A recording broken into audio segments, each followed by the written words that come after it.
A man is standing in his garden in Mars Bluff, South Carolina, when a 26-kiloton nuclear bomb falls out of the sky and lands 50 yards from his kids. It detonates. He survives. You'd think that would be the strangest story South Carolina has. It isn't even close. Number 8. Mars Bluff, South Carolina. In 1958, an Air Force navigator named Bruce Kolka reached back to check a bomb's locking pin and grabbed the emergency release handle instead. A 26-kiloton Mark VI nuclear bomb dropped out of a B-47 15,000 feet straight into Walter Gregg's vegetable garden in Mars Bluff. The plutonium core wasn't on board that day. The 3 tons of conventional explosives packed around it were. The blast tore open a crater 70 feet wide and 30 feet deep, leveled the Gregg house, and killed a dozen chickens. Gregg, his wife, and their kids survived with cuts and bruises. A fully armed version of that bomb would have leveled Florence, 5 miles away, and sickened most of the county. Instead, the Air Force wrote a check for $54,000, mailed an apology letter, and left. 50 years later, county historians put up a marker. 100 people showed up for the ceremony. The Greggs went on a game show afterward and stumped the panel trying to guess their own secret. Within hours, people were walking around the crater picking up bomb fragments as souvenirs. The crater's still there, filled with rainwater now, 30 yards from a house nobody lives in anymore. The only site in America where the US government accidentally dropped a nuclear weapon on its own citizens, and the worst injury was a bad cut. Number 7. Bishopville, South Carolina. On June 29, 1988, 17-year-old Christopher Davis pulled over near Scapore Swamp to change a flat tire. Something came out of the dark, 7 feet tall, green, 3 fingers, red eyes. It didn't touch him. It went for the car instead, ripped off the mirror, clawed the roof. 2 weeks later, a different car near the same swamp turned up with tooth marks, scratches, and a patch of hair nobody could identify. The Lee County Sheriff's Office opened an actual file. A Columbia radio station offered $1 million for a live capture. Good Morning America did a segment from the swamp. Then the sightings kept happening. 1990, 2008, when a family's van turned up chewed and clawed, though the blood on it turned out to belong to a dog. Then 2015, when a woman leaving church photographed something moving through the tree line that, depending who you ask, is either a monster or a very committed guy in a suit. Nobody's caught it. Nobody's disproven it either. What's odd is that none of the witnesses across 4 decades knew each other, and none of them agree on much beyond the height, the color, and the teeth. Bishopville built a themed restaurant, launched an annual festival called The Stomp, and gave the thing its own display case at the local museum.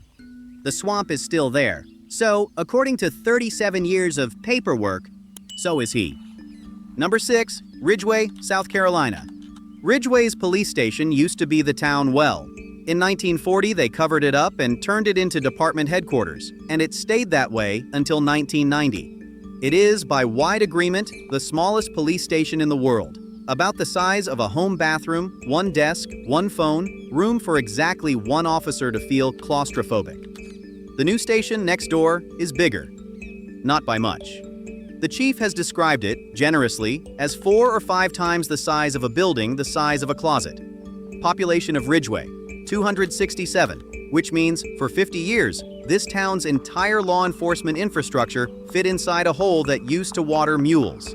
Number 5. Beaufort, South Carolina. Beaufort makes almost 1 million kazoos a year.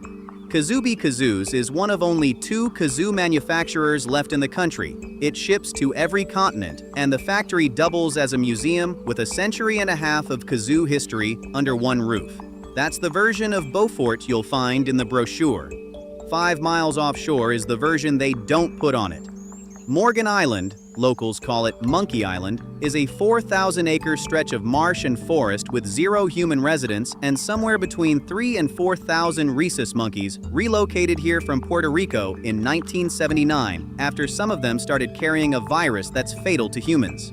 It's federally owned, federally guarded, and closed to the public. In 2023, 43 of their cousins escaped a nearby research facility, and police told the entire county to lock their doors and windows. So, one town making the world's silliest instrument. Its closest neighbor is an island the government won't let anyone visit. And there's one more story on this list that South Carolina has been living down for 200 years. Number 4. Bowman, South Carolina. In 1994, Jody Pendarvis started building a flying saucer in his backyard in Bowman, South Carolina, 46 feet across. Because, according to Pendarvis, that was the standard size for a UFO. He wasn't kidding around about the details either. A bed, satellite TV, air conditioning, a working toilet and shower, and a powered ramp that lowered itself for landing. He later added a second, smaller saucer on top, so that when the aliens finally showed up, he could leave with them. The same day he applied for the building permit, he also picked up paperwork to run for mayor of Bowman. He lost 3 times and kept the title of Earth's Alien Ambassador anyway. The Welcome Center outlived 3 decades, a segment on The Daily Show, and an appearance on Roseanne, before it burned to the ground in a fire in 2024. Bowman's population is under 1,000. For 30 years, this town's biggest tourist draw wasn't built by the town. It was built by one guy who took hospitality seriously. Number 3. Walhalla, South Carolina. In 1856, the state of South Carolina hired around 1,500 Irish laborers to hand drill a railroad tunnel straight through Stumphouse Mountain. 1.5 miles of solid granite, meant to connect Charleston to the Midwest. 3 years and roughly $1 million later, the legislature ran out of patience and money at the same time. Work stopped at 1,617 feet. The other 4,000 feet of mountain never got touched. What's left is a tunnel that goes in and simply ends. A dead-end hallway carved into a mountain for no reason anyone alive still needs. In the 1950s, Clemson University found a use for the failure. The tunnel's constant 50-degree temperature and heavy humidity turned out to be ideal for aging blue cheese. And for several years, some of the state's best cheese matured inside a mountain that a railroad gave up on. Number 2. Elloree, South Carolina. Walk into the Elloree Heritage Museum, and the first thing that greets you is Mr. Snyder, the town's founder, dead for decades, rebuilt as a life-sized animatronic that talks.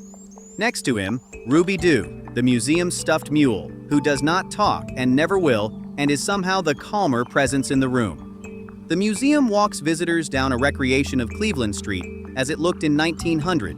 Full storefronts, a working cotton gin, an entire township in miniature, narrated by a dead man's voice coming out of a speaker in his own chest. Population of Elloree, 570. Number of them who've had to explain to a first-time visitor why the founder is talking, presumably most of them. Number 1. Pawleys Island, South Carolina. In 1822, a young man riding to see his fiancée took a shortcut through the marsh outside Pawleys Island.